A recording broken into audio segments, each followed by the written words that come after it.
Hello and welcome to a brand new episode of the Daily Debate. My name is Ahmed Nader and tonight we're going to focus on the presidential activities of His Excellency President Abdel Fattah al-Sisi throughout the day. One of them at the beginning of the day took place at the Al Manara Conference Center, and his attendance to the 43rd Cultural Symposium and the celebration of the Martyrs and the Veterans Day on the 9th of March. And we have seen the celebration for the day and the honoring of the martyrs and the wounded in terrorist or combating of terrorist activities in Egypt for the past 10 years, as well as honoring the martyrs' parents and families. Later on in the day, we have seen President Abdel Fattah al-Sisi taking part in the European Union conference, or through the video conference, along with a number of Arab states, condemning the latest developments in the region and the Iranian activities and attacks against the Gulf Arab countries. We will be shedding more light on those important topics, more specifically as the statements of His Excellency President Abdel Fattah al-Sisi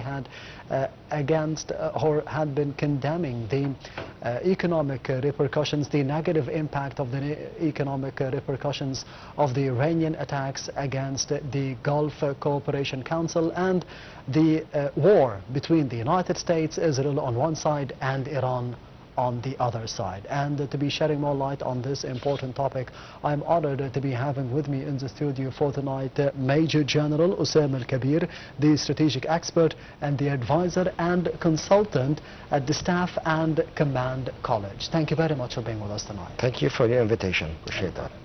First of all, we'll be starting with the main top stories for today, as President Abdel Fattah al-Sisi witnessed the 43rd Armed Forces Cultural Symposium at Al Manara International Conference Center, marking the 37th anniversary of the Martyr and Veteran Warriors Day. President al-Sisi honored a number of army martyrs and the wounded in the military action and their families. Addressing the symposium, the President said that the day renews the meanings of gratitude and loyalty and revives the values of giving and sacrifice. He paid tribute to the martyrs who sacrificed their souls to protect the homeland, helping it to remain stable towards construction and development, ensuring a better future for the Egyptians. The head of state urged the immediate peaceful solutions to the regional crises, warning that the current war has its grave humanitarian, economic and security repercussions. However, President al-Sisi sent a reassuring message for the Egyptians, saying that the national economy is so far resilient to all the turbulent conditions in the region, and hoping that Egypt avoids war repercussions in the future. Major General Osama Kabeer, the 37th anniversary of the Veterans and the Martyrs Day, how do you see the importance of celebrating such an important day for the history of the Egyptians? It's very important at a large scale. The Martyr Day actually is related to the date of the 9th of September 1969, when the Commander-in-Chief of the Egyptian Armed Forces, by that time the Marshal Abdel Menem Riyad, is the very beautiful and the father of all the Egyptian military personnel, embraced Shahada by that day at such a military post on Ismailia on the west bank of Canal Suez. Since that day, the Egyptian Armed Forces is commemorating this day as Martyr Day and all veterans. It's, of course, and as the political leadership today spoke about that, it's to show the praise, the gratitude, the loyalty, and the great thankful feelings to the martyrs in the country since the old civilization. The Egyptian armed forces and the police forces as well, they would provide their souls for the sake of the safety and security of this great country we live in here in Egypt. And I think today it's another day like every year, and they bring the families and they bring the kids and they bring the siblings, all the relatives in the presence of the armed forces and police members, command and elements attendance. And it's something fantastic, and every year, inshallah, this commemoration is to be conducted in this sort of beautiful ceremony we have. Yes, and we can see President Abdel Fattah al-Sisi honoring the names of the martyrs and the victims and the wounded, and honoring the families of the martyrs as well. And during this celebration and this commemoration, we have seen the statements of President Abdel Fattah al-Sisi about the regional developments nowadays, and how important we should be coping with the humanitarian, the economic and the security repercussions of the recent developments. What is the importance of the transparency of President Abdel Fattah al-Sisi, of the contacts, that the communication that is always there between the political leadership and the people of Egypt? What is the importance of this connection? Again, it's a very, very great and big scale of importance we have here. And you know why? Because in every case, in every situation, every occasion, every celebration we have here in Egypt, due to some historical or religious occasions we have here, at every time the Egyptian political leadership is trying to deliver messages to the inner and outer opinion. We understand it's simmering here. It's like the whole Middle East and the Arabian countries are standing on a very between two ferns, I would say, or a very hot surface. As you can see what's happening here now in Iran, and as you're told by the from one side we have Israel and the United States of America against Iran in the other side, and that was for something like a couple of days since that war been launched in the 28th of February, yes, which means 10 days ago.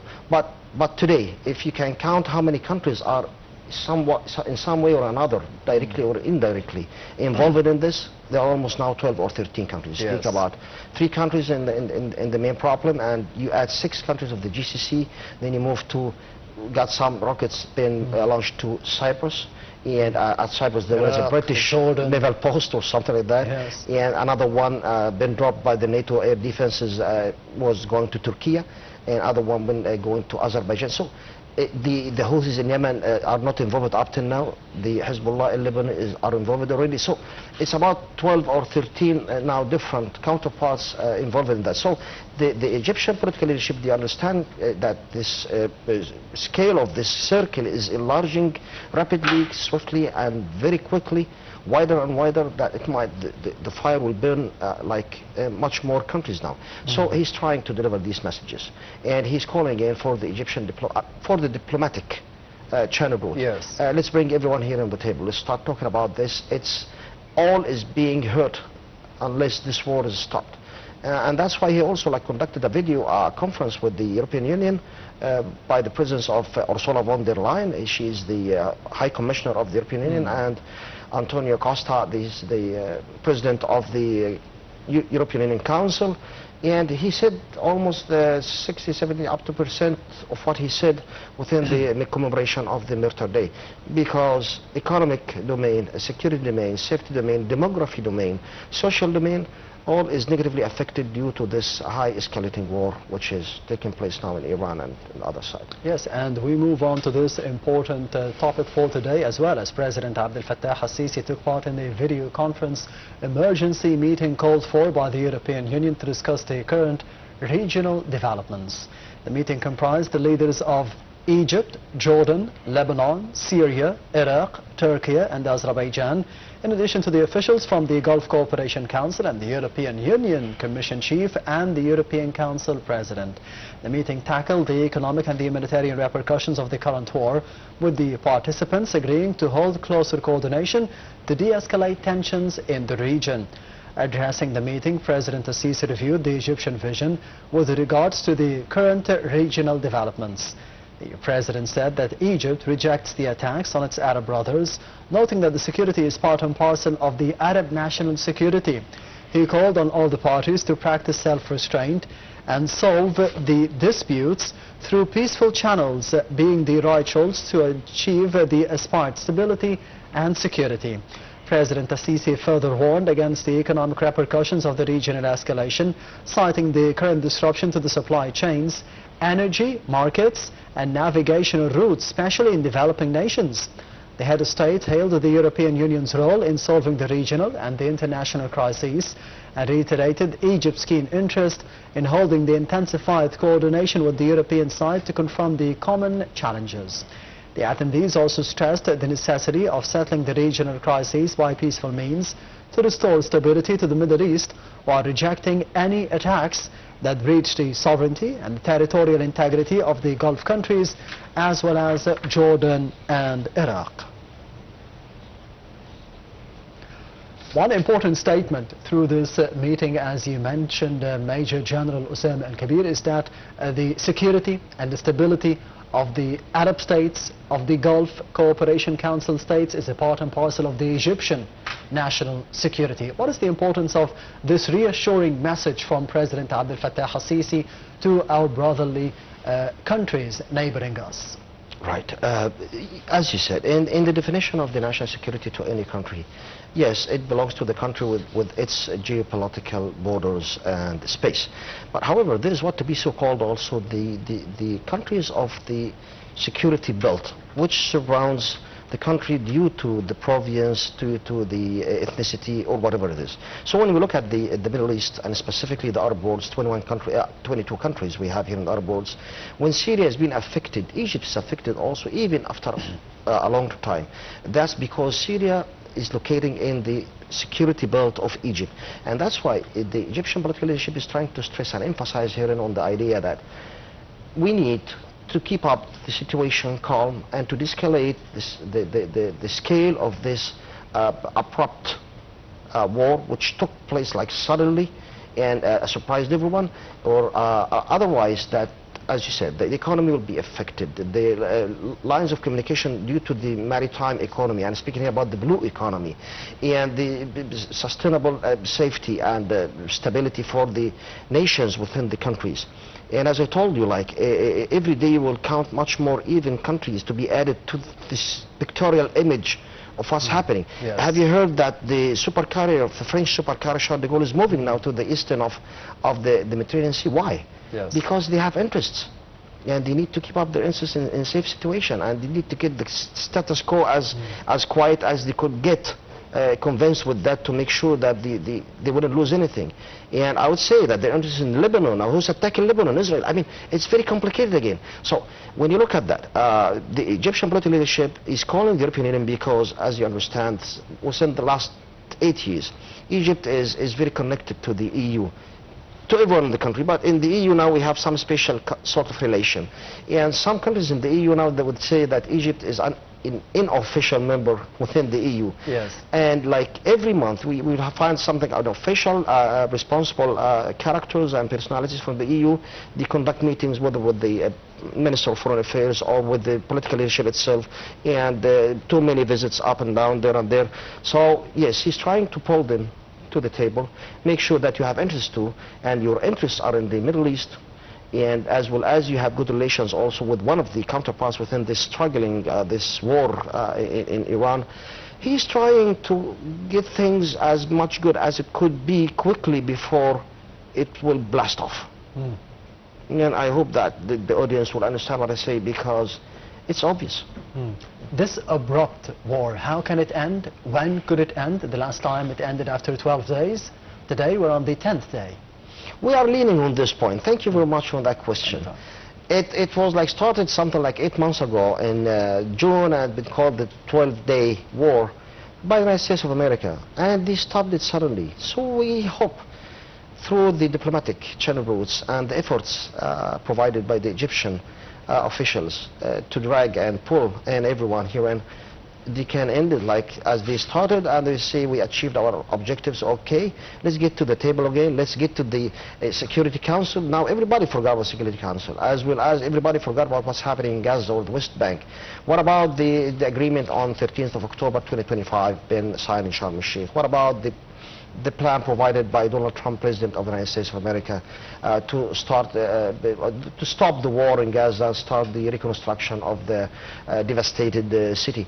I mean, too many things been lost within the last 10 days, and this is very dangerous. And herein we understand that, and we look at that very carefully and with a sharp eye, and we put in the image that if you keep moving within this war, we're going to lose much more other things and main and strategic issues within the region, which will hurt and affect all other provinces in the world. It could be ending suddenly if the objectives are met. Were the objectives met? by the United States and Israel so far to be stopping the Iranian nuclear program? That's another harshing point, and it's kind of like a puzzle now. But if you just try to recorrect the whole image and to put things on the good positions and locations they need to be in, we can rearrange that and look at it from a perception that we can understand. I think that's why the Egyptian political leadership again stresses and emphasizes on let's get to the diplomatic channel route. He said that exactly. The war will serve no one. It will actually hurt every involved counterpart or a country or a state within it. So otherwise, the world will suddenly find himself in a third world war, for instance. You will never know it. But now we're speaking about 13 countries. Yes, they are not firing, but their names are in. So after a couple of weeks from now, Mr. Malik, can we assume that 6 of them are in and start launching their missiles too? This is very dangerous, and that's what I'm talking about here. Yes, and still with the Egyptian efforts, as Prime Minister Dr. Mustafa Madhouli and his Jordanian counterpart, Ghaffar Hassan, conducted phone talks over the repercussions of the Iranian war on the region. Both sides stressed the importance of cooperation to deal with the challenges of the crisis on the political and economic levels for the sake of the peoples of the countries. The two prime ministers also asserted the reaction to the Iranian strikes on Jordan and the Gulf states. They highlighted the dangers of expanding the cycle of war in the region, stressing that it will have long-term repercussions. And finally, Minister of Foreign Affairs, International Cooperation and the Egyptians abroad, Badr Abdulati, stressed the importance of combining the international and the regional efforts to de-escalate the tensions, to prioritize the political solutions and to resort to dialogue to settle the situation in the region. This came during the phone calls Egypt's top diplomat had conducted with the foreign ministers from the United Arab Emirates, Kuwait and a number of European counterparts. Abdulati warned against expanding the specter of military operations, urging de-escalation to prevent the region from sliding into wider confrontations.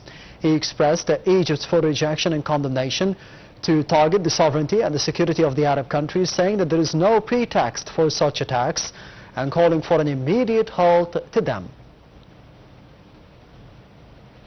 Major General Osama Kabeer, we have seen the phone calls being conducted between Foreign Minister Dr. Badr Abdulati and his counterparts, more specifically from the United Arab Emirates and Kuwait. This is today. Throughout the past 10 days, we have seen continuous consultations and phone calls and meetings between President Abdel Fattah al-Sisi, Prime Minister Dr. Mustafa Madhouli and Foreign Minister Dr. Badr Abdulati to be de-escalating the situation and to be sending messages of support to our brothers in the Gulf Cooperation Council, as well as Iraq and Jordan as well. How do you see the importance of those political efforts by Egypt?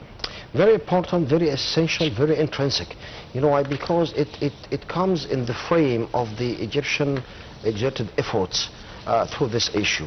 As we understand, and we do feel the jeopardy, and the imminent jeopardy actually is surrounding the whole Arab nations now. Specifically starts from the eastern side, but as I told you, it's like to be like metal conductor. It could be like easily conducted to the west and the far west, and to a little bit to the south. Up to now we didn't have the Houthis like interfering within that. So I mean, yes, these are Egyptian efforts being provided and exerted in the diplomatic channel route to trying to de-escalate the tense within the region, and trying to pull the officials from European Union, from the GCC, from the United States of America, and to get to the table again and trying to end this war as quickly as we can do it, because or otherwise the consequences will be very harmful.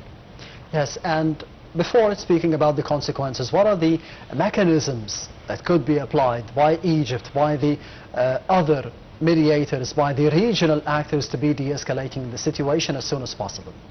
Besides the diplomatic efforts being provided within the last couple of years actually, and still working up to now, we can set also some other resolutions, because as you heard that they start to speak again about the unified Arab forces. That was like an Egyptian proposal since 2015, and being vanished due to some other barriers and obstacles. Hopefully, if we can grab that back again, and through that unified forces, we can put some protocols and agreements with our provincial neighbors, maybe even Iran. We can talk with them.